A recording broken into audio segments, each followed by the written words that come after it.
All right, babies, I took you guys to see Justice League, and I want your impressions on the film to begin with. Let's start with Mia. Mia, baby, how did you enjoy Justice League? It disappointed me. Okay. I thought it was going to be better than that, and it just... No. Okay, and what disappointed you the most about it?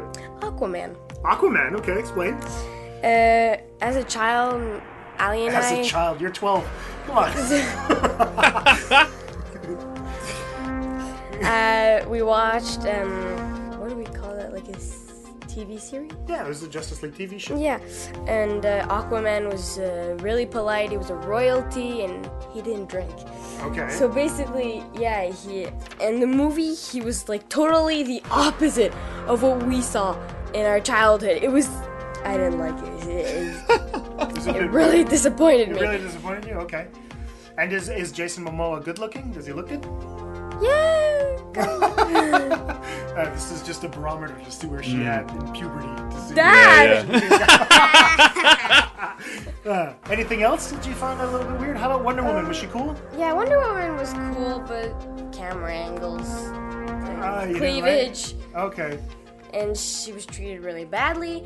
And the other thing was, like, they took, like, the gods, kind of, from Wonder Woman and just made a guy version of it in Justice League. There you go. So they're hitting on the same plot points. Okay, cool. And is there anything interesting about the movie? What did you like? Instead of the things that you didn't like? Cyborg. You liked Cyborg? Yeah. Okay, cool. I thought it was cool. For some reason, I found it like a bit what the internet is doing to kids nowadays, kind of. Okay. Because there are lots of kids on the internet and all that stuff. And just like Cyborg, like not hacking, but like getting into computers and all that stuff shows actually what people can actually do. Okay. On the internet. I like that. That's good. Jesus Christ. Yeah. That's actually it's really... It's weird because we ended up talking, but this part is actually recorded after we did our version of the show, and she said some of the things we actually said in the thing that's coming up next. All right, cool. I want to talk to Ali a little bit. How did you find Justice League? Did you like it? Did you not like it? Did you find it medium? There's something in the middle, of course, that Marvel and DC fanboys don't understand, that it's okay to think things are okay. No, I didn't really appreciate it. It wasn't that fun to watch. There wasn't a story to it. There wasn't a story to it? Exactly. Okay. Everything was just getting mixed up, and I was getting lost at one point. I didn't like that. Yeah, because I looked over at you guys at one point. You guys were both leaning on your hands, just like kind of semi-bored of what the hell was going on. And, well, Wonder Woman, like, she wasn't that, like in the other movie, she was better, she was stronger. In this movie, the only thing that they're looking is, like, the cleavage. I was like, what the hell is going on? That's not Wonder Woman! Okay, good. And, like, that's not her, so I didn't like that. And then after that, Flash.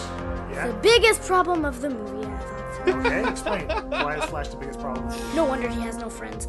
He's annoying! He's annoying. He's not funny. Okay. So, like, he's always like, yeah. I didn't think it was funny. And then after that, Cyborg let me appreciate it a bit. Yeah? He wasn't fighting in the movie. He wasn't doing anything. He was just fighting. He wasn't fighting. So he was just locking on a computer. We get it. So fight. Start fighting.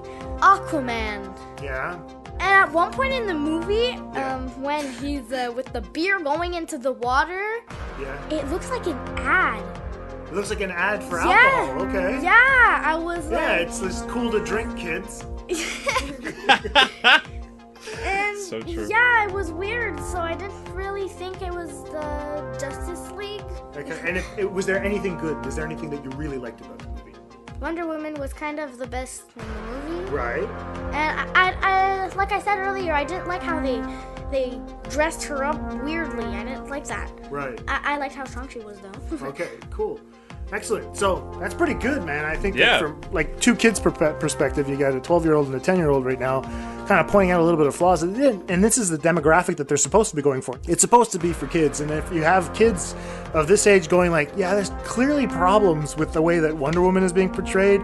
So That's really cool. Girls, come say a big goodbye and thank you for being on the show once again. I love it when you guys talk to me about this cool stuff. So how about you tell us what your name is and what you like to do? What? Weren't we supposed to do that at the beginning? No. Nah. Just say my name is Ali and I like to draw. I can't wait for Star Wars. Yes! Come on, say that. My name is Ali and I like to draw. And I can't wait for Star Wars! Cool. So, my name is Mia, and I'm a kid that goes to school, and I'm normal. Okay, those are all lies. Except for the school part. All right, thank you, girlies. Come give me a big hug and a big kiss so that they're going to hear it. There we go. All right, so we're going to be leading this off. Let's head into the episode now. Good evening, ladies and gentlemen. We are tonight's entertainment. Sound good? Yes, sir! I know who I am! Did IQs just drop shot? That could have been better. I have a plan. I like this shit. You know, it's exciting. Dance off, bro. It is your Me and you. destiny.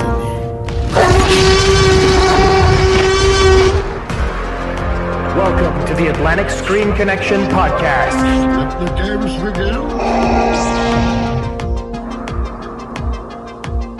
Hello and welcome to the Atlantic Screen Connection Podcast with Jason and Lee. I'm Jason. I'm Lee. And today we're going to be talking about Justice League, the latest film in the DC Cinematic Universe.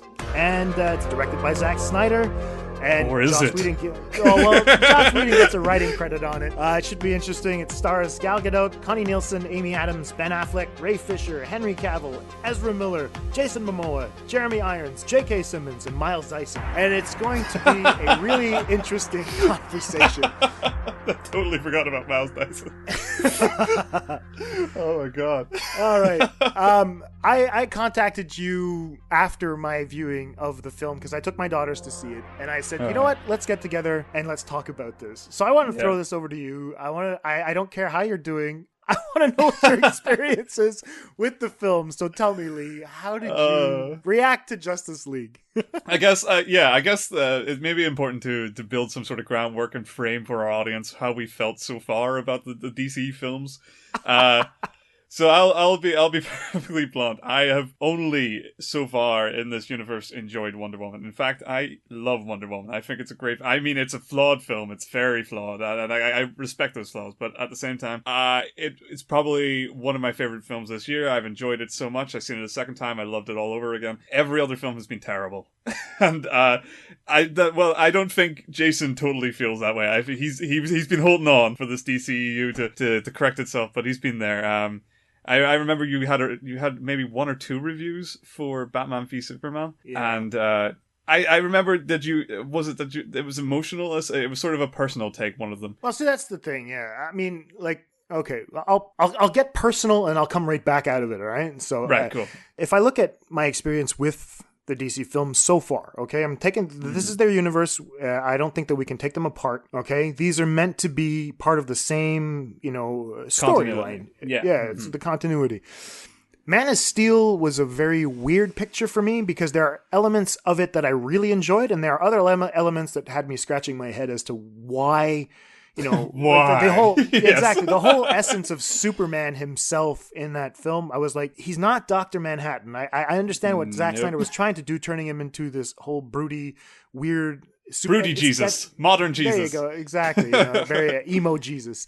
I had trouble with it, and even on rewatch, I get bored with it. Very, very fast. I don't, whatever. Batman versus Superman and also Suicide Squad, I was defending them. Yeah. And the reason for that is because I don't like bullies. And that's the funny thing is that the internet turns into a giant bully and they shit on people. And being a kid that was, well, I'm an adult now, but as a kid, Sure. I was bullied quite a bit. And so now that I'm a bigger guy, like, You're not taking no shit from bullies no more.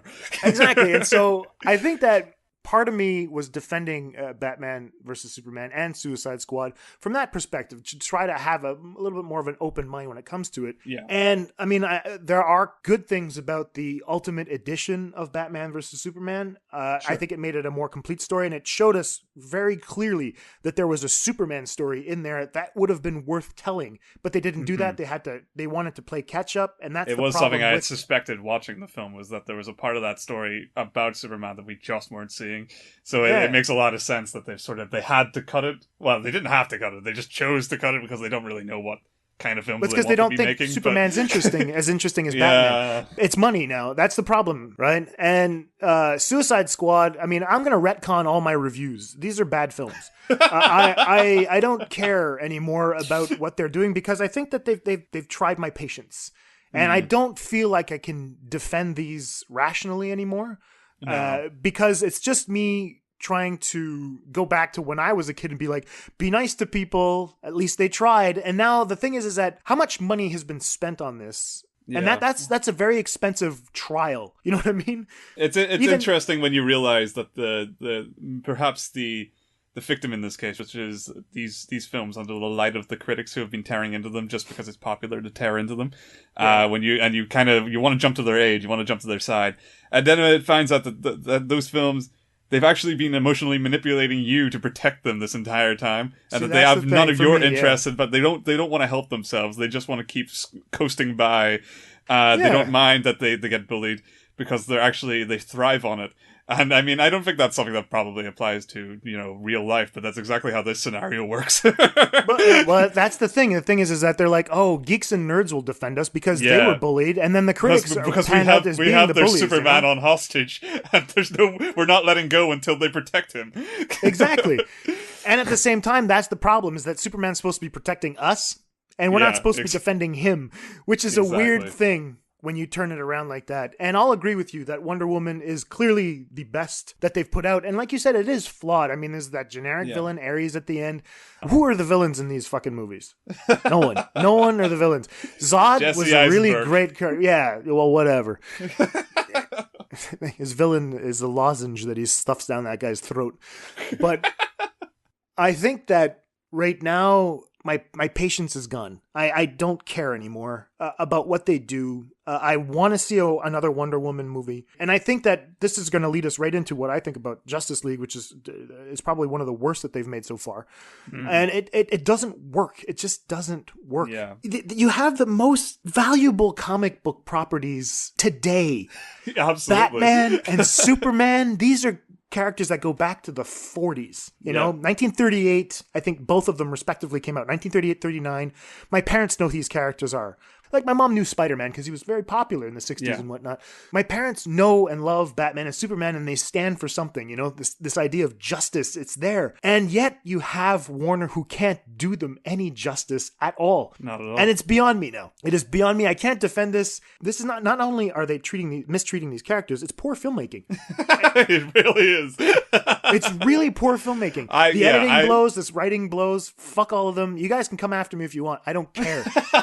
There's no logical way to defend this anymore. No, and I don't want to jump on the other bandwagon on the other side of Justice League. Was like, well, at least they tried. Fuck that. No more trying. They shouldn't have had to try this hard and fail this hard in their attempt. It can't be this hard. It's just that these people that are handling it at the moment don't know how to handle them. And yet, maybe it's Warner Brothers. They're shoehorning Justice League when Zack Snyder only wanted to ever make Superman films. I don't know. It doesn't matter. We are where we are at the moment, and it all sucks. And I appreciate, to a degree, that Man of Steel tried something different. And I can appreciate that. I don't think it worked. I think that that film struggles from the bloated conceptual attempts at trying to philosophize every single character to the point where it leaks into the dialogue, and everyone is speaking in open-ended questions, so we don't actually interpret anything. We're just all sitting around armchair philosophizing and pretending it will find a meaning in its own terms, and it doesn't work like that. You have to have something to say, you know. It plays on themes that are around in popular American pop culture at the moment, but it isn't actually making anything of them. It's just noting that they exist and trying to shoehorn them into Superman, who has nothing to do with them and can't work under those constraints. Batman v Superman, I will say this is why I think Batman v Superman is a terrible film. But I will say this in comparison to Justice League. I will rewatch Batman v Superman, and I've always held this opinion far sooner because at least it's funny bad. At least it makes me laugh. Every time when I watch that film, it made me laugh so hard just how awful and how poorly thought out it was, and how it didn't improve anything that Man of Steel had set up, and it introduced a bunch of ludicrous ideas where these characters are just going into story beats because they feel they have to and not because of any logical reason that drives them to do it. And then it tries to work in its own philosophies that don't make any sense. This whole fucking 99%, 1% chance thing that doesn't make any sense for any character in that world to be making, except that they're all a little pressurized because it's all gloomy. It doesn't add up. There's not enough world building to justify it. They're just playing off themes we hear in Fox News, and then they're making a film out of it. At least it was funny. We have to be ready. You, me, the others. There's an attack coming from far away. Not coming, Bruce. It's already here.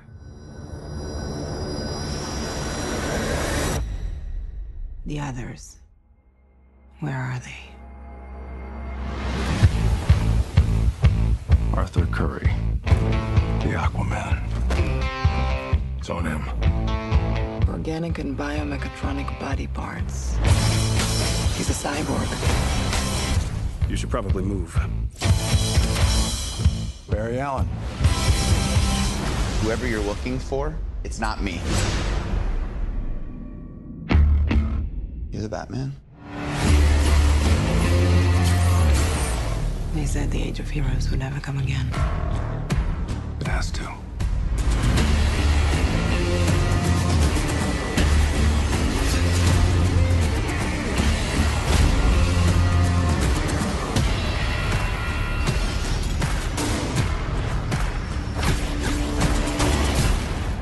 What are your superpowers again?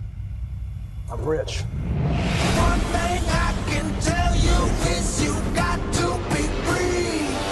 My turn. Come together. Right now. Come together. Right now.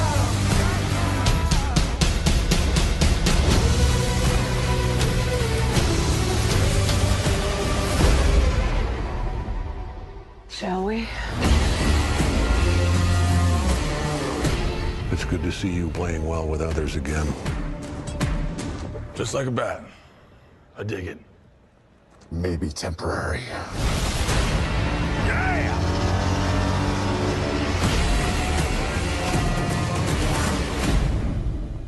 Justice League is not funny. It was not. It was actually trying to watch. I was in an audience, and this is notable because Justice League is the film in which, assumedly, Joss Whedon, who stepped in, added in the sort of jokey punchline, one-liner nature that is kind of persisted in his films. And it was weird because in the audience, and it was like a packed house when I went to see this, nobody laughed. In fact, only one person laughed, and I think it was because something looked so terrible. And I personally, I can't remember what it was, but it just looked bad.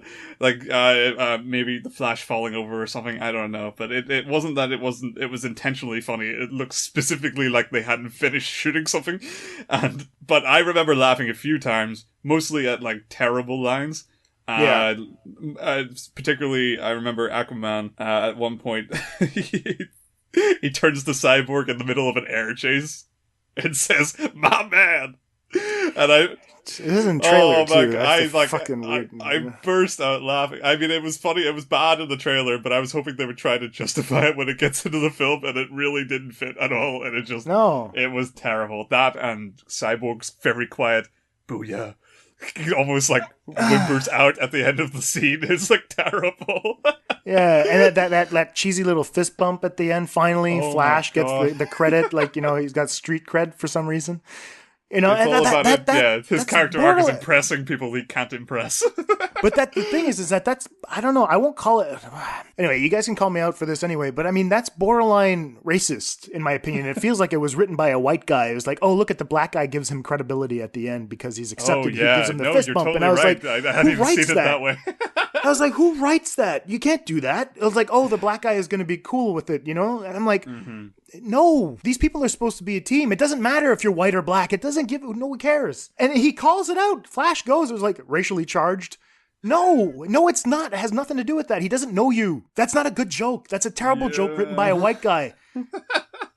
On the topic of Flash, he is the whitest character of all time. Some sort of amalgamation of the Big Bang Theory Bazinga. He was one Bazinga away from waiting for Superman to snap his neck. But like his entire conflict is that he's socially inept. And he's playing Sheldon. The example they give is the whitest example I have ever heard. That he has a conflict over the fact that brunch exists, you know, and that is the most white Hollywood way of thinking what kids or teenagers fall out about. It's like, I can't understand the concept of brunch. Only you're waiting in line to have lunch. Go to brunch, you know. Only like teachers go to brunch. No teenager goes like, it's time for my too late for breakfast, too early for lunch scenario meal, you know, and makes a deal of it enough to give it a fucking name. Brunch is a joke as it is. It's not a real thing. It's not something that anybody in real life actually thinks about day to day. It's just something that happens if you miss breakfast. Yeah, you know, you get together. Hey, I don't want to see you at 3 o'clock in the afternoon. Exactly. Doesn't make fucking sense. It's insane how misguided the writers were in trying to build drama from these characters. It's so weird. And I want to touch on what you were talking about in terms of philosophy. I think this is exactly what happened in the writer's room, is that everyone was like, all right, Marvel are going for the quippy stuff, but we want the smart crowd. And then they started batting way out of their league. You know, where you're like, dudes, first of all, you have to have smart people in charge of these things. And I'm not saying they're dumb. I'm saying that this was rushed. If you had a writer's room and you're pitching ideas together and stuff like that, something like with some sort of cohesion might have come out of it. But when you put people in a room and you put pressure on them to do something, then they'll just kind of throw everything at the wall. See what sticks. What's an easy? And in this case, it ended up being a bunch of easy targets. You know, like environmentalism. You know, the Batman makes oh yeah, man's just corroding the seas. Are you ready, Aquaman, when the sea boils instead of evaporates? You know, it's not well done. It doesn't really fit with the box thing that's going on. You're not really sure why he's mentioning it. It just feels like they're trying to tack in some sort of political agenda today about how humans suck. They were this close to mentioning acid rain at one point. Yeah, exactly. It's so 90s. What are you going to do when the whales all rot from the acid rain? You know? Exactly. And they literally here's this like embarrassing one-liner fucking scenario. It's like, yeah, we humans have a habit of hitting the snooze on the doomsday clock. And like, I bit my fist because I was cringing that hard at how fucking forced and contrived that line was. Snooze on the doomsday clock. Even if it's even worse that it actually registers as a pun because doomsday was a thing they did in the previous film. Exactly. But like, it's just so. But it's also a callback to Watchmen. Yeah, exactly. You're not making Watchmen. What the fuck? Hitting snooze on the doomsday clock. My God.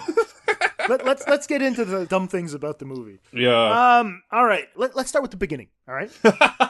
Why did the bug that Batman killed at the beginning of the film leave an imprint of their mother boxes on the wall? I didn't see, like, when they kill all the other fucking bugs in the movie, none of them leave squares. Yeah, they all leave squares. Was that bug like a captain? Was it a general? Yeah, like, remember Aquaman? Aquaman had it on his hand. Like, he beats up one bug or something. Yeah, there's green on his hand. He's paying for the bottle. I don't know what that was or what. But like, he didn't look at his hand, and it had the imprint of the squares on it. He was just looking at green goo. So like, you see. I'm flat out saying this. You see Maui's tattoos on the wall from Moana, and then there are the boxes there. But you know, say what you will about Prometheus, the scientists that were there, you can call them dumb if you want, but they had years and years and years and years and years and years and years of research that they could show up. Look at the beings. They have these 3 stars, and the beings they have the 5 stars of the 3. movie stars and they're showing it, just after Wayland had come out, and showed his crummy little face. But this just makes no sense. Batman is looking at these squares on the wall and he's like, whoa, something big's gonna happen. Jesus Christ. It's like, these are the squares I seen on that building when that bogus exactly. And you're like, dude, they're three squares. Like, dude, this is one of this film kept reminding me of Independence Day resurgence. I haven't seen and that it. is not a good. There's the same thing. The same thing happens. They see, like, it's a circle. The Bill Pullman? Yeah. No, yeah. President or whatever. Yeah, Bill Pullman, the president, yeah. In the sequel, he's kind of like a loser, insane person who's kind of taken himself away, and he keeps having visions of an alien invasion coming back, and he keeps jotting them down, and he draws on the walls because he's crazy. And when he draws on the walls, it's recurrent imagery. And it's literally like a circle with a circle over it. It's like one of like the most Dr. simple Manhattan symbol. Okay, I get it. Yeah, pretty much. Yeah, exactly that. And he sees it again. They look on, like, they decode something, or they look on an image on their satellite, and they see the circle in a circle thing again, and he's like, the president was right all along! It's like, it felt like that exact same film. And there's even, I mean, maybe I'm jumping ahead. I don't want to jump too far ahead, but there's the Russian family. Let's get into that. Who blip in and out of the screenplay every now and then to be rescued or to sort of show a reaction to. The one family that Justice League saves. That's what the whole movie's about. Yeah. It's about saving this Russian family from giant fucking They have to start bugs. somewhere. I mean, the deficit of the people who have died at the hands of the Justice League is way too low. It's just so so they have weird. to start saving people one at a time. There's a mention of collateral damage that Batman inflicts at one point. Like, oh, it's still expensive. And you're like, well, it doesn't really matter, does it? Because no one's around. I mean, yeah. That was a weird thing, when Flash rescues that Russian family and then you see Superman with a building. You're like, well, at least Flash rescued people. Superman's picking up garbage for some reason. You don't see anybody in the windows. Superman's he's still kind of confused. There's not even a shot of the people kind of looking out, kind of worried. I would have loved to see, just put a reaction shot of like some weird person, like 1966 Batman style, who opens up a window and Batman and Robin are climbing up the building. Do that. Couldn't it have been really funny to have these people exclaim what the hell is going on in Russian from inside this building as they, like, it stops falling? You just see... There's genuine moments where this could have been actually quite good. Man. But the Russian family reminded me again of Independence Day too, because there's this small family of kids who are driving, I don't know, like the desert or the sea, and they are like shot all over this Emmerich film, just reactions of, oh my god, what's happening next? And they keep surviving, and at one point they eventually are like, despite traveling from across country, they end up in the same school bus as Jeff Goldblum. Or Jeff Goldblum's that, I can't remember. The film wasn't very memorable, but I remember these little bits and pieces. And I just looked at it and was like, you really shouldn't be sharing chemistry with Independence Day research. You should not have people comparing your films to the films of Roland Emmerich. I mean, like, the man, I like Emmerich for his, like, positive optimism about the world coming together in these terrible cartoons, but, like, they're cartoons, they are. Justice League is a films. cartoon. They are, Justice League is definitely like a Saturday morning cartoon, and it's so jarring. It's really fucking weird. But anyway, back to the squares. But that's it. That like I said, is the giant bug like a general or a captain or something like that, and he carries this information, and he had to get back. I found the last square. But that's it. The thing is that the fact that Batman, I mean, he might be the world's greatest detective, but there's no way he could put that together. He's got nothing. He's got nothing to work on. He's just staring at a wall with his grim fucking look, and then that dude from Mindhunter It makes a lot of sense for this Batman, I think. Because this Batman just...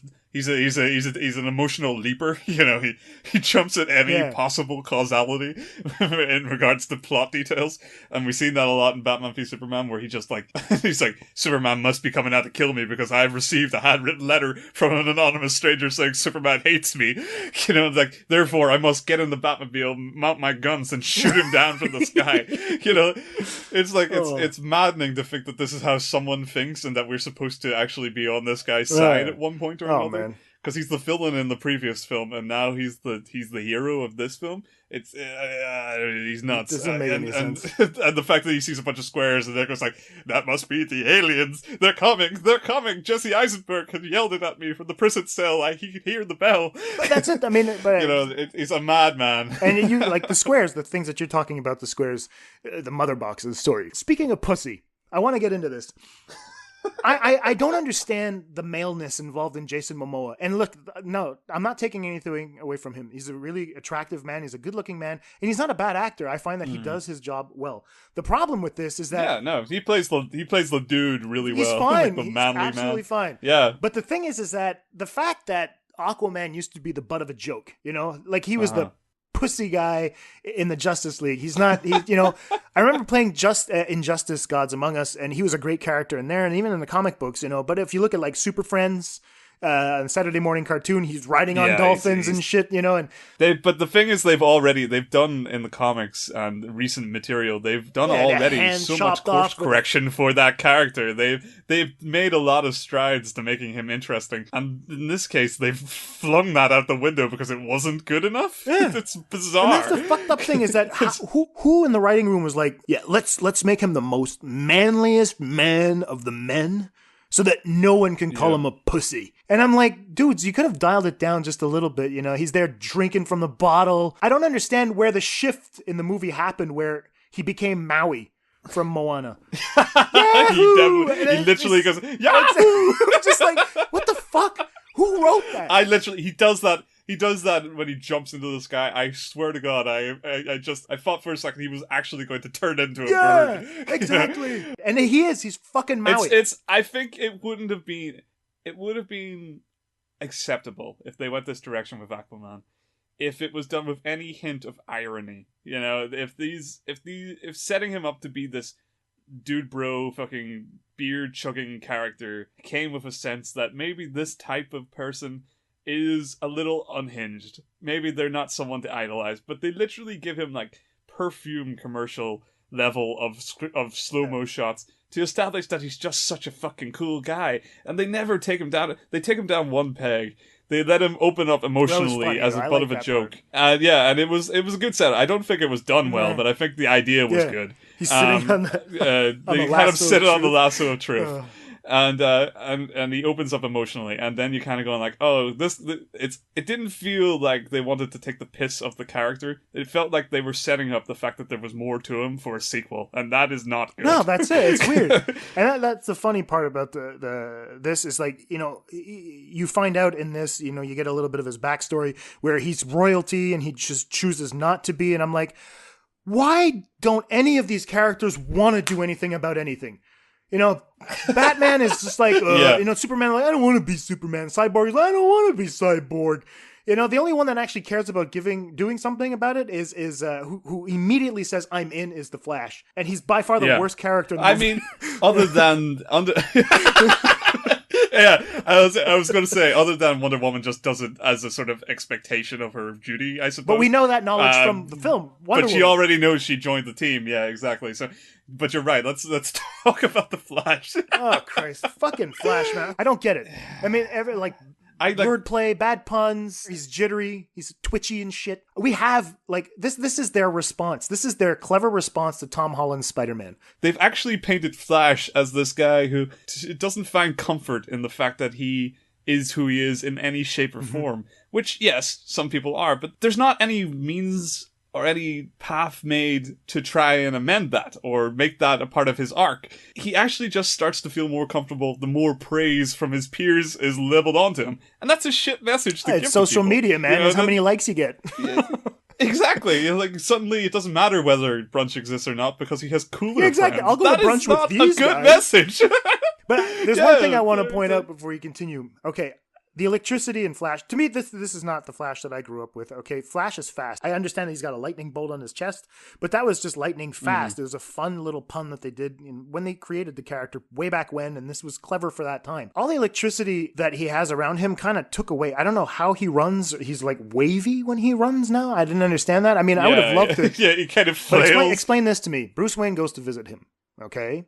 And then when Bruce Wayne throws the Batarang and he reveals it, You see all the electricity around and everything is like there. Okay. However, when he goes to visit his father in the jail and he draws that face on the guy with the marker, why is there no electricity there? There's a blink, but there's no Terminator 2 fucking lightning bolts shooting into the ground or anything. Nothing there. I mean, there's no consistency with regards to how these characters are going to be put on screen. The weird thing, I guess, some of this criticism it's mostly nitpicking. It's also mostly sort of laughing at how poor the characterization was and what they were trying to make us feel. But one thing that you kind of bring up when you bring up the flash drawing on the guy's face is how poorly edited the transitions to some of these scenes are. Mm-hmm. And that's particularly one of them because it drains the humor they're going from the scene when you don't have any time to register it. And that kind of happens a lot of times. And in one time it actually really made me laugh. It was Steppenwolf, who we haven't talked about at all yet. We'll get to it. He's utterly he's muttering to himself. Oh, we're getting into it. Okay. Yeah. But no, this is the scene. He's muttering to himself about the mother and the earth and so on. Yeah, he's got mom issues. Yeah, definitely. And he literally he lowers his voice to a hush as he's talking to himself. There's the mother and there's the earth, and it paves the way for you. Darkseid. He kind of accidentally says his name. It feels like they had another take and they forgot to use it because it feels like he forgot the line and then just sort of remembered at the last moment and then just said Darkseid because they just that's the one. And then they cut to black, almost like when it hits the D inside, that's when the cut is. And it's not like one of those prolonged epic Darkseid, and then there's this fade to black, how intense that was. Whoa, shivers. Darkseid, he's real, he's coming. It was like they forgot that was a part of the film, and that they didn't even the editors didn't realize that Darkseid is a big deal, so they just cut there because they're who gives a shit, and then move on. And then, no, it's not just that. I mean, that's the weird thing that they mentioned Darkseid, and I mean, to real hardcore DC fans, they're like, oh, yeah, this will be awesome. Thanos, that's DC. He's the original Thanos. He was before Thanos. He was before Thanos. But I mean, if you mention Darkseid to my mom and dad, they're like, Darkseid, isn't that Star Wars Darkseid? I think that's what Vader's on the dark side, isn't he? And that's the thing. The thing is that they're not making. They don't know who the audience is. Yeah, absolutely. Is what I feel it is. And that's the funny thing is why is Steppenwolf CG? He looked like he was straight out of a Power Rangers movie. Yeah, I was waiting for somebody to rip the patch off the back of him, and he grew 10 times the size. This Justice League to me is a really bad Power Rangers movie. It wouldn't be as bad if they weren't also trying to drag Wonder Woman into the dirt with them. Oh yeah, let's get into that, man. It's shameful the way that she's treated. The way that she's objectified in this movie is fucking shameful. I mean, people were saying this about Margot Robbie and Harley Quinn in Suicide Squad. And Christ. I mean, it was bad. It was definitely really bad. But at least from a characterization standpoint, Harley Quinn has her sexuality as a part of her arsenal, line. Exactly. She's it's a weapon. Yeah, exactly. That's her character. It's not only her character, but it's a part of her fucking arsenal. Exactly. It's something that she can use to manipulate people and get herself out of any situation. That's what her strength is, that she knows exactly who she is. Wonder Woman doesn't have that power with her sexuality. It's nothing to do with her character. They established that in the fucking Wonder Woman movie. Yes, something to do with it. The fact that she's a woman does define a lot of her personality and a lot of the victories she strives for, at least in the sort of commentary sense. But also in her characterization, you know Wonder Woman isn't sitting around thinking, God, how much of a woman am I? It's not a part of her agenda, She just exists. She just does her job. All. And she just happens to be a woman. The objectification in this film has no leeway that you could get with the Harley Quinn angle. It was bad then. No. It was barely understandable then. It was fair. It was pretty insulting at the time, and they've now taken that and they've applied it to a character that doesn't even have the flexibility to argue that it suits the character, that it's trying to portray them from the perspective of someone who sees her that way. Nobody is looking at Wonder Woman and going, God, when fucking Batman gets off the plane with his new boyfriends Aquaman and Flash or Cyborg or whoever's there in that moment, the entire left side of that shot, Flash, it's him and Flash. The entire left side of that shot is just her ass. like what that it's not like it's even it's not like it's even commentary, you know. It's not like it's something that that they're trying to make a point, like this is Wonder Woman, she's so distant from them because she has an ass, you know, like it's super doesn't make sense. It's just exploitation, and it's the lowest form, and it's not even like this is the kind of fun, ribbing, sexy film that wants to take the piss out of this stuff. You know, it's not like it fits even the dark tone of it. It's just literally a butt shot for a butt shot's sake. It doesn't make any sense. And I mean, look, even when you're watching the Wonder Woman movie, you know, Patty Jenkins treats the character with respect. Absolutely. You know, and it's not, and I think that she's treating women the way women are supposed to be treated. Which is like everybody else. She's looking at her as a woman. It's not exactly just a person. Just like everyone else. A person. So the way that she's framed or anything like that is never in a way that's revealing. Yeah. The amount of cleavage in Justice League is fucking preposterous. There's literally... She's always wearing this literally shots that are angled diagonally from above just to get a glimpse. It's fucking crazy. Exactly. And and also mid shots just from the waist and pulling back while she walks. It's insane. Like, this doesn't happen to everybody else. It doesn't make any sense. No, exactly. This was shot by a man, and it just shows how much of a fucking absolutely written by two men. I mean, it's insane how many of the jokes with the other heroes are just about how Wonder Woman is a woman, and that's weird for them because they're all dudes. Like, it's this mob mentality that defines the other characters. Who would ever support these guys if they are this uncomfortable with a woman being in the room that even Alfred is going, oh thank God. I mean, I'm sure the only assets you're worried about with Wonder Woman is her fucking boobs. You know, like, it's insane that they're having this conversation, that Batman is like, she's hot. And Alfred's like, yeah. Like, why? How? There's even Momoa points it out at one point, right? Maui points it out at one point where he's just like, when he's sitting on the last of the truth. You're the most beautiful woman I've ever seen. And the Flash actually, he like loses words when he first sees her, and he kind of gets awkward and shy around her. And then on top of that, there's this terrible fucking joke where he kind of saves her from falling and falls on top of her. On her chest. And then he gets up, standing up, and she's just like, she smiles. What the fuck is Wonder that? Woman wouldn't smile. She would have just thrown him off. Exactly. But the worst thing is that how they treat Wonder Woman in the narrative itself. Like, it's bad enough that the aesthetics and the cinematography and the script are all, and even in the jokes, are all awkward and uncomfortable about what Wonder Woman is. But her actual arc in this film is one of the worst things I've ever heard be made about a character this important. So the setup is Wonder Woman joins Bruce because they have an already established relationship from the previous film, and they're going to make the Justice League as they had said previously in the previous film, because that's what they had to do. And so they get to a point where they are now having an argument about Superman. They have one of the mother boxes, and they're now having a discussion about what to do with Superman. And Bruce Wayne comes up with this power can save Cyborg, you know, he's alive. What if it brings back Superman? You know, we finally have a chance of fighting all these things because we should get him back.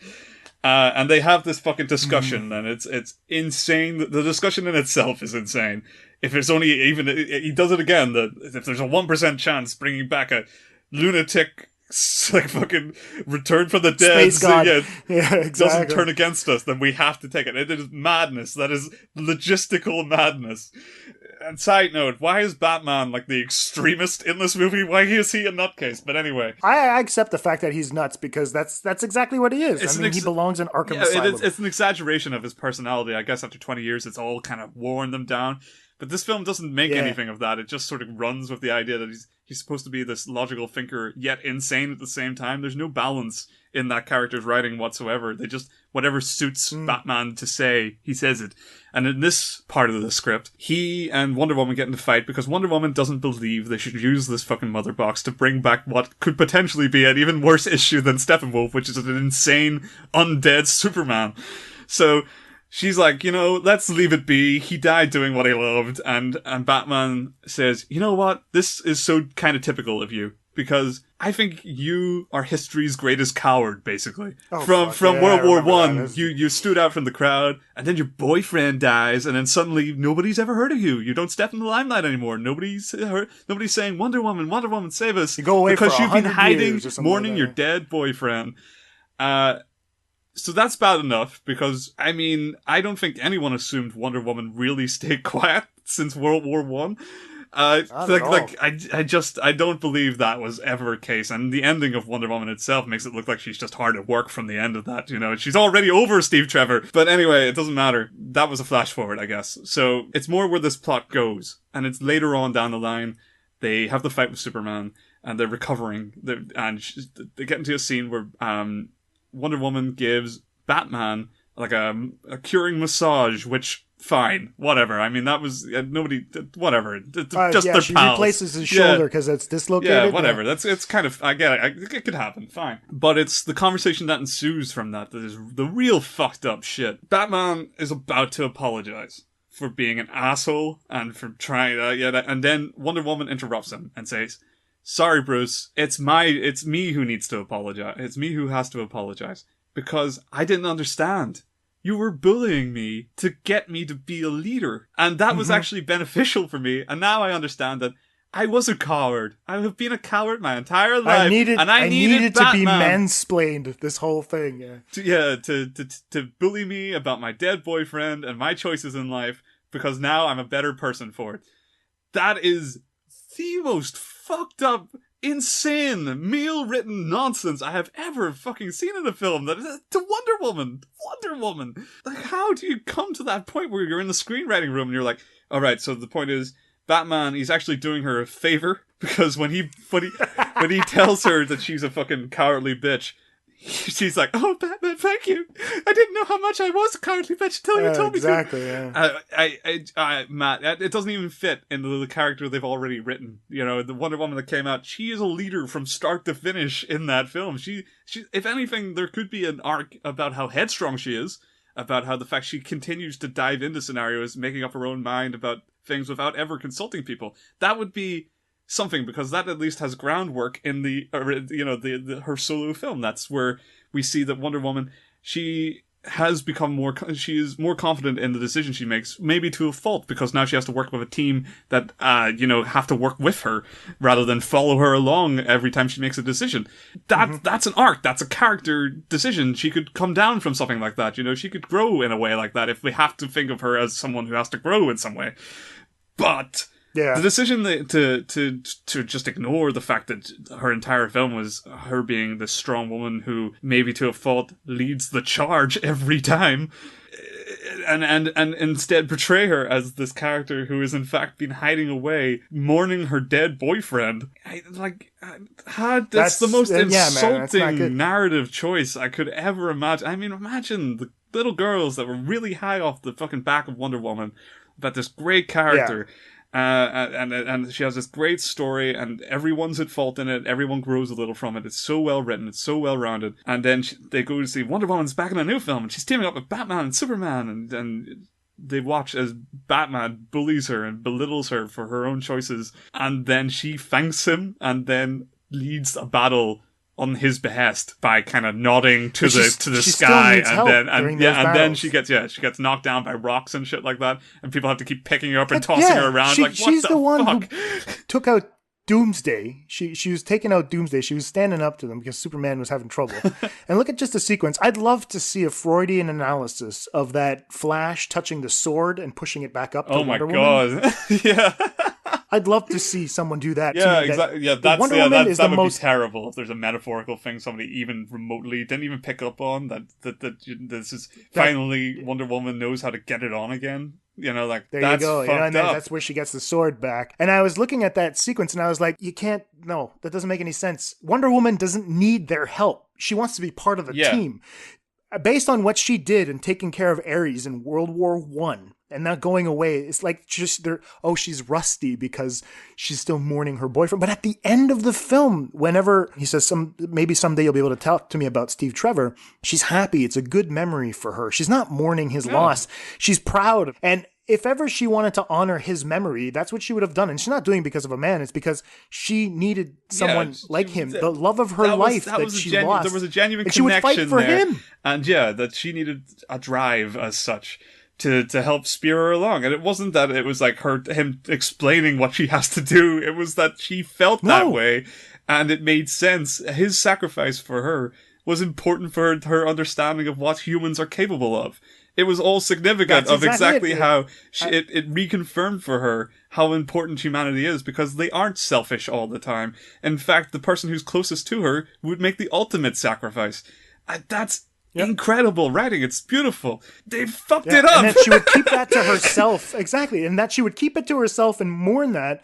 You're like, what are you doing? It doesn't make any sense. It doesn't, the whole character arc for her to actually be there, and then she'll have it for 100 years. Exactly. And then the Batman's like, you're still thinking about Trevor, aren't you? Still talking about Steve Trevor? It doesn't make any sense, you know? And that, I'm telling you, man, that sword, I would have loved that sword to just hit the ground. And she was like, I don't need that sword to kill this thing. And she just choked the shit out of it.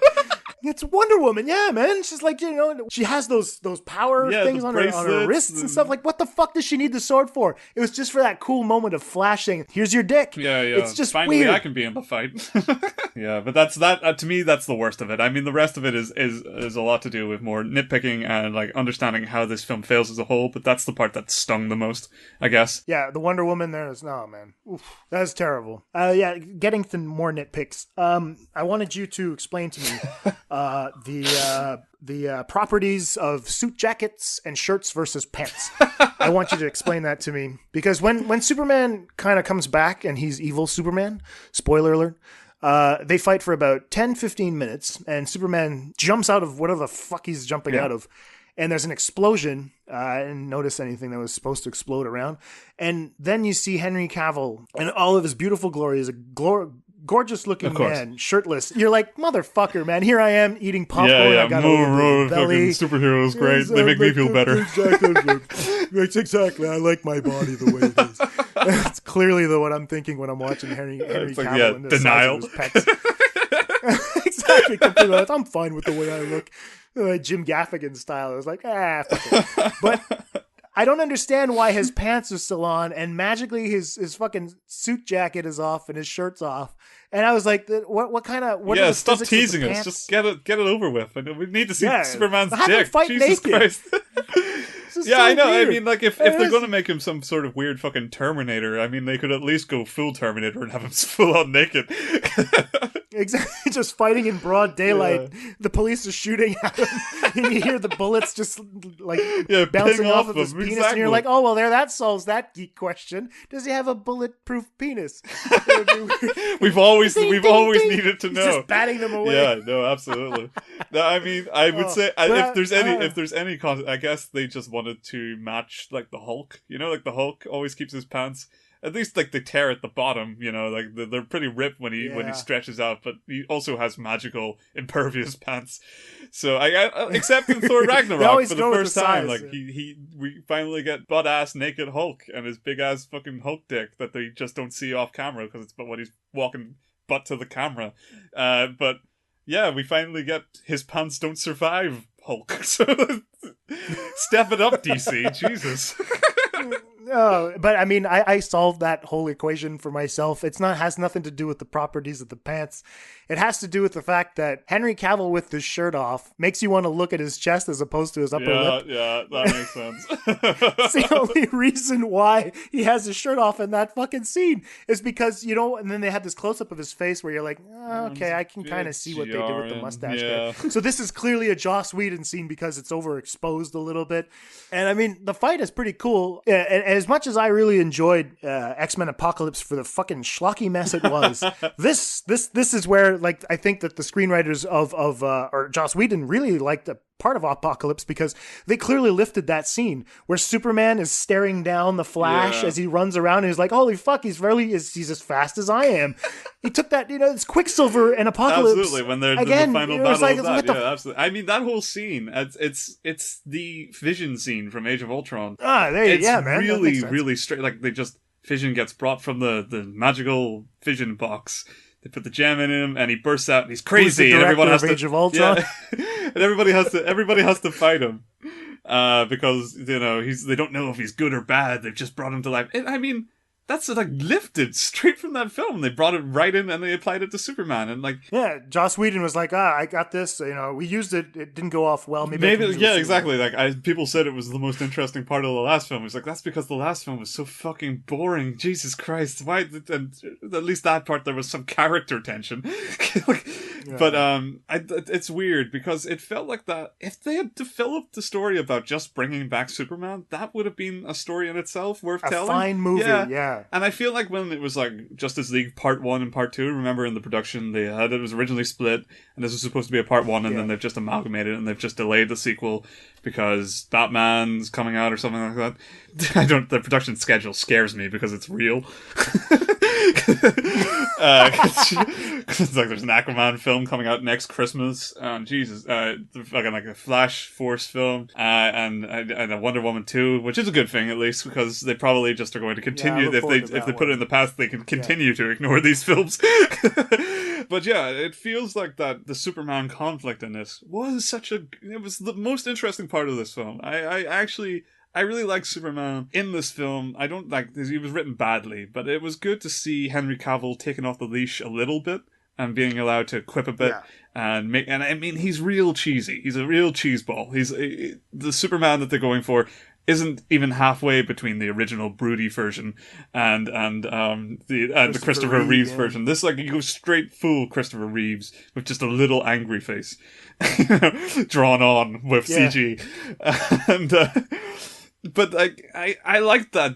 I like that it felt like Superman for the first time. We've seen Cavill doing it. I mean, probably the best part of the film. And I mean, again, the dialogue's not great, but the little competition after the credits between him and the Flash. I thought that was I've seen that concept in the comics before. I've seen it around the internet and stuff, and I think it's a really cool idea that they have little competitions. And their back and forth felt natural for a minute.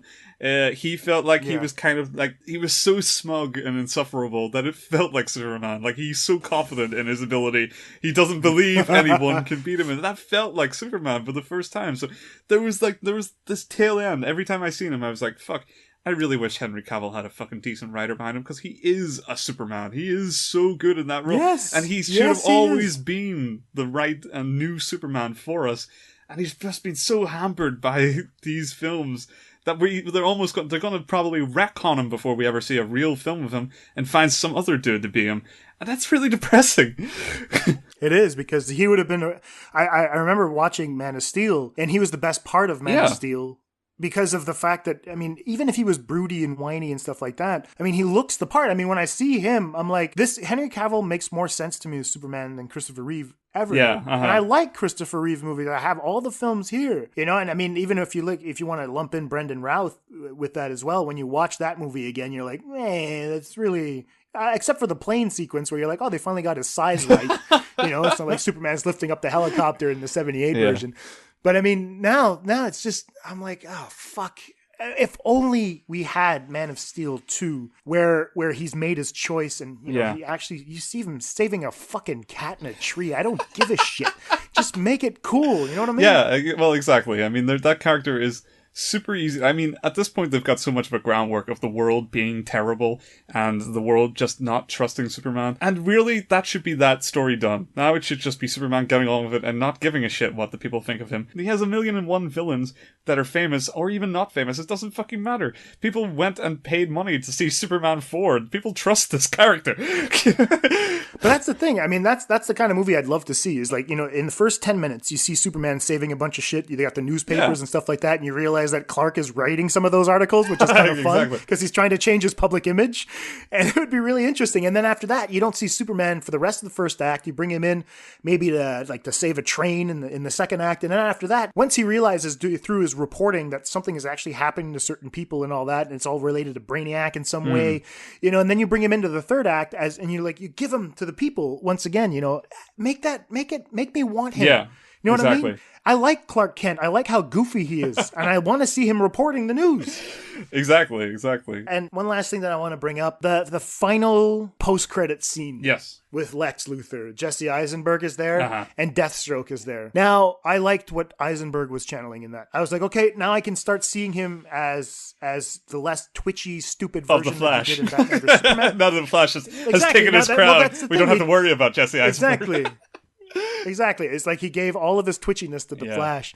But now, like, I like the confidence that Eisenberg had. He was directed in a very different way, or he basically listened to everyone online and decided, I like my life. I want to survive this. So I don't want anybody to come out and kill me because of my performance. I want to keep making movies.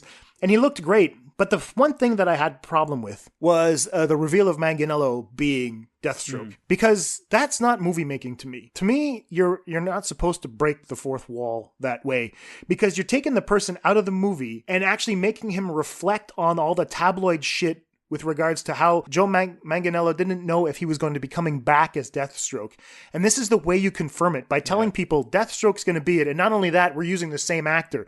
You don't even let me see the character he's playing. You're letting me see the actor who's actually portraying the character, which takes me out of the believability of the character he's actually going to portray, which to me is fucking shitty movie making. You can't do that. No, I know. It's playing on a media circuit that won't be there by the time somebody sees this 2 months down the line, you know?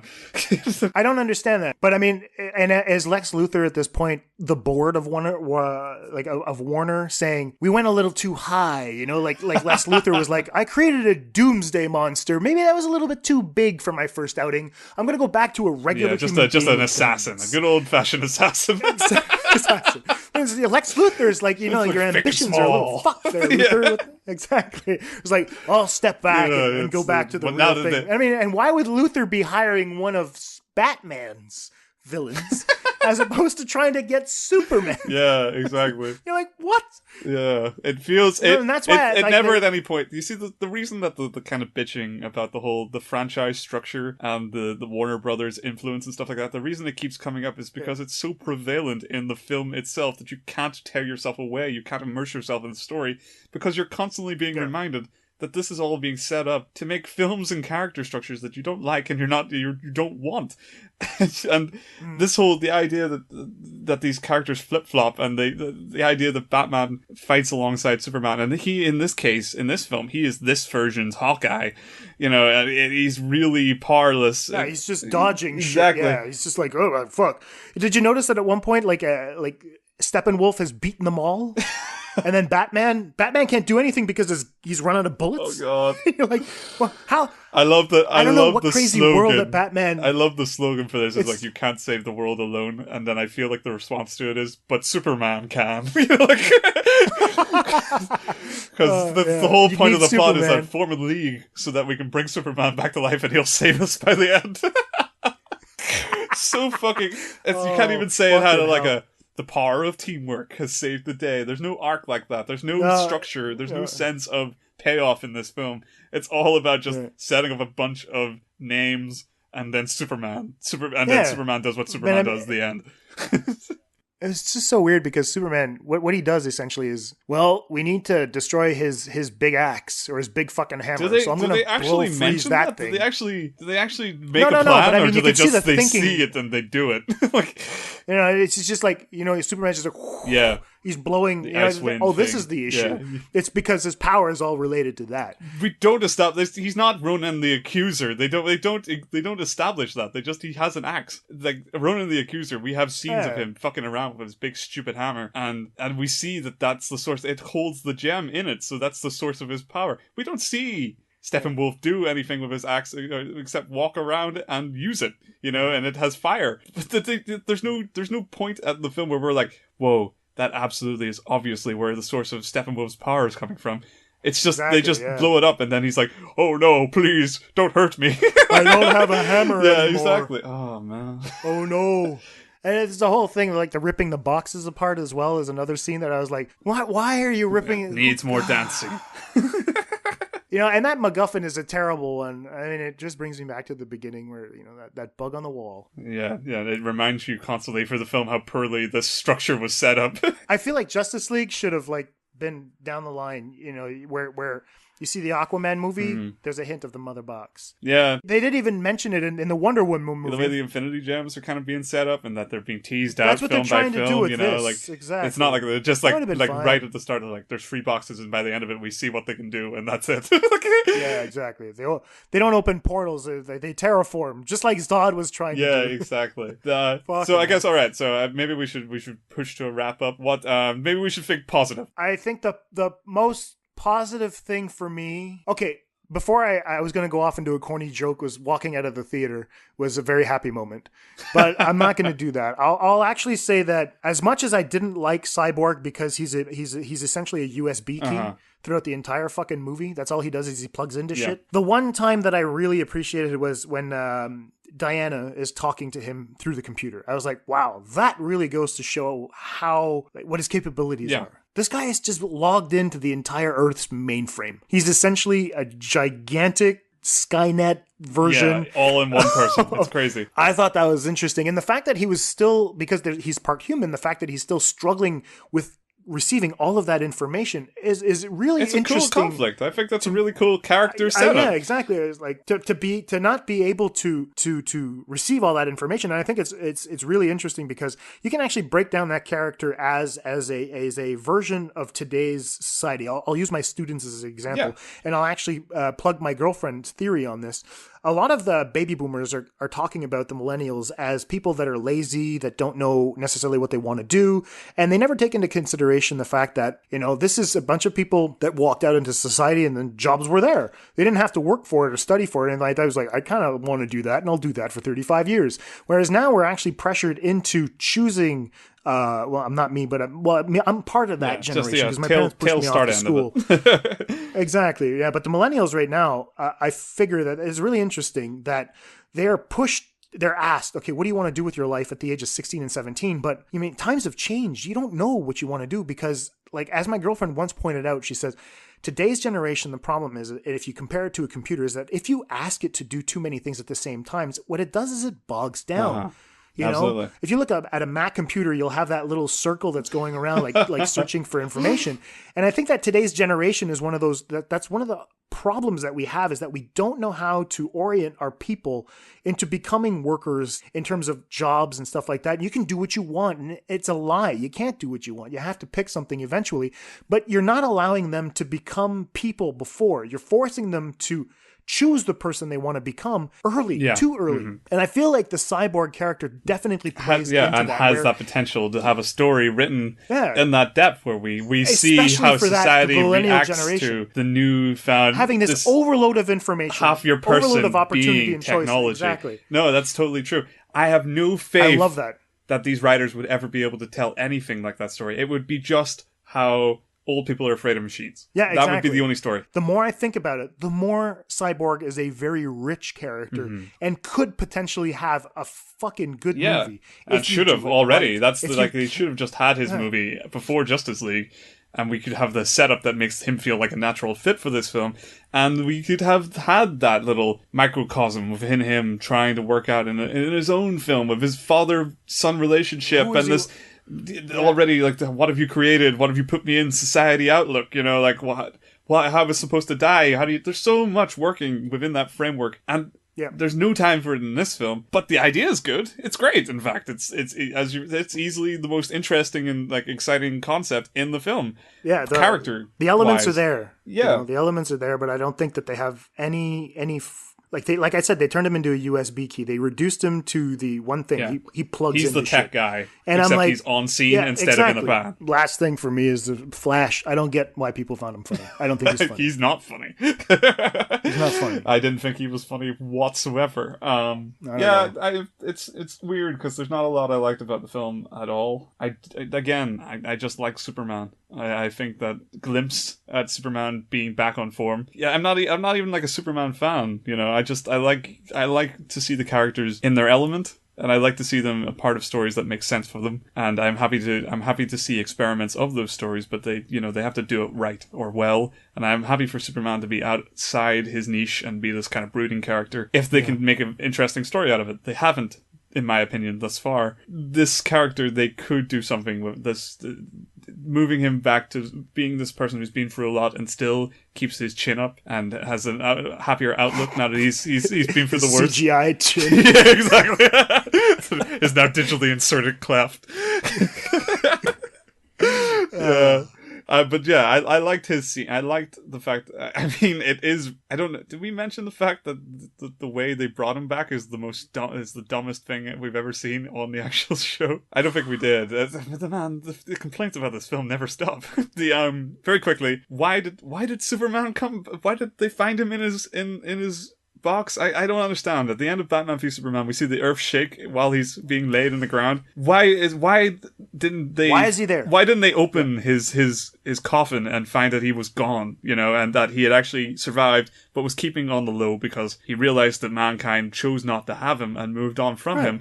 That fits the theme of the character. It also fits the what they were building to with the Jesus parallel. You know, he's just back up at the Fortress of Solitude, just alone. That would have been fun. If they wanted to make any form of commentary about this character and keep it consistent, at least follow through. That was the important part. He rises again. And this space Jesus is now chilling out and seeing what humans do for themselves now that he's left a positive imprint. He's done what Batman wanted to do, which was become a positive signal for mankind. And now he's just letting them work it out himself. And then the plot would be dragging him back in the mix because they were not ready yet or something, you know? But instead they find him. He's actually dead. And they bring him back to life with lightning. And he's back in the fold. He's angry for a couple of minutes. And then he has it is just terrible writing. There's no two ways to look at it. It's just not well written. And explain to me this. Why are Cyborg and Flash just using regular shovels? Flash clearly says it at one point, is I could do this a lot faster. Then fucking do it. Why are you waiting? Because you want to make Cyborg, there's no urgency. who is the guy that's half human, you want to make him feel more human? What are you doing?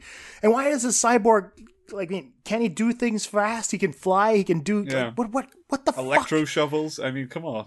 Yeah, so it's like, and the fact, they essentially do what Luthor did to Zod to create, Doomsday. Yeah. But it works out okay this time. It's odd to me because now it's so elaborate. Who came up? Why did Bruce think of this? The box has to touch the water at the same time as the electricity, and why? They were trying to make a Back to the Future parallel. I have no fucking idea. I don't know. And why is it crucial that it happens the first time? You want to put a joke in there? It was you make the Flash miss his cue. Sorry, I'll start over again. And he has to go back, and it just make it fucking weird. Superman didn't have to come back like that. I think your resurrection idea is much better. The fact that they open up their casket. That was the original intention. I can't imagine Snyder thinking it was anything else because that entire scene feels very Whedon. The fact that it's the Vision retread and it's shot after, we can clearly see that from his CGI mustache removal, that they must have clearly re-edited and reshot these scenes to enter this plot point into how that Superman joins the fray. Instead of the original plot was they try to convince him and he says fuck off. But why? What? I actually can't wrap my head around what dramatically this improved, other than they wanted to distance themselves from Snyder's tone. Yeah. Now it's just 80% some weird amalgamation of tones, 10% posturing philosophy about fucking humanity being shit, and 10% quippy crap that isn't funny and doesn't fit any themes, and all these characters just stop being themselves for minutes at a time for no reason. And why was the black suit teased? Anybody who's read The Reign of the Superman.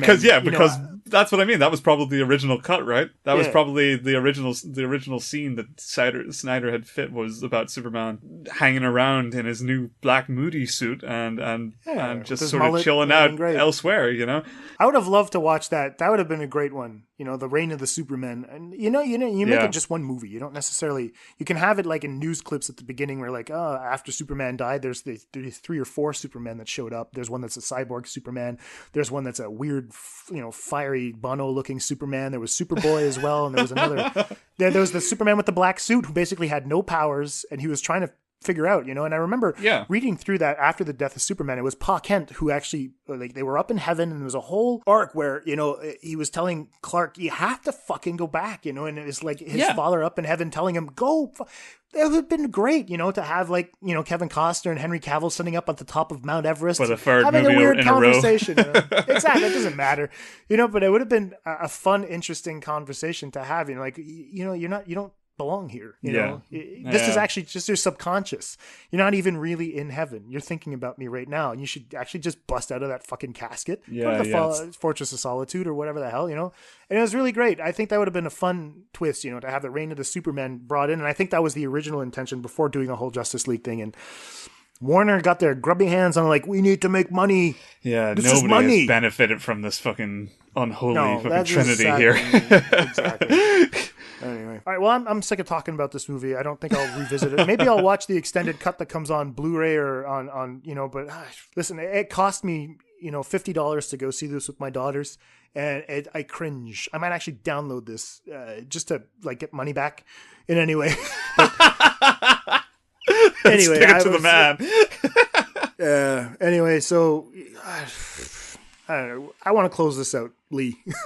That's okay, Jason. I also want to close this out. Cool. So, where can we find you online, sir? Would you recommend Justice League? No, me neither. Where can we find you online, sir? Yeah, come straight to it. You can find me online on Twitter at Lee Paul Brady. That's what I'm doing at the moment. Not really writing reviews anymore. You can find my sort of bits and pieces of opinions here on the show, or little bits and pieces there on the Twitter to keep up with that. Other than that, I am mostly just sort of working on screenplays and stuff. So that's and the show, obviously. So that's me. You, Jason? You can find me at Jason B. Michael on Twitter. Also, you can follow the show at AtlanticSC on Twitter as well. Go ahead and like our Facebook page if you guys are still using that, and Instagram as well. We've been kind of taking it a little bit relaxed. I mean, I put out a tweet last week saying, I have correcting to do because the podcast doesn't feed the kids and all that. So thank you for respecting just the time that we're taking to put out these episodes. We're still working on our Guillermo del Toro. Yeah, this is our stopgap episode. Exactly. There was too much we didn't like about this to not talk about it. So, and that's it for us this week. I want to thank you all for tuning in. Take care. Bye-bye. Bye.